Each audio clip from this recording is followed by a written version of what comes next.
Birthday to you मेरा भाई happy. आज हैप्पी का हैप्पी बर्थडे है। हमारा भाई है और अन्नपूर्णा फिल्म्स का हमारा भाई डिजिटल हेलो संभालते नमस्कार हैं। दोस्तों, मैं शिवेंद्र। आप सभी को स्वागत करते हैं शिवेंद्र ब्लॉग में। तो कैसे हैं दोस्तों? उम्मीद करता हूँ आप बहुत अच्छे होंगे।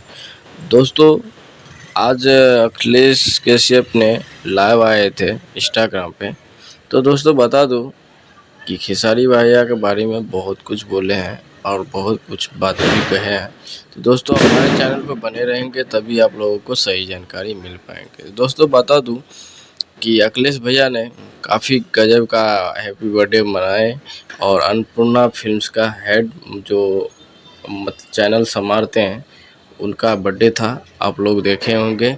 और दोस्तों बता दूं कि काफ़ी गजब का है और आप लोग पूरा वीडियो देखना चाहते हैं तो आप लोग अखिलेश कश्यप इंस्टाग्राम पर जाइए, देखिए। चलते हैं।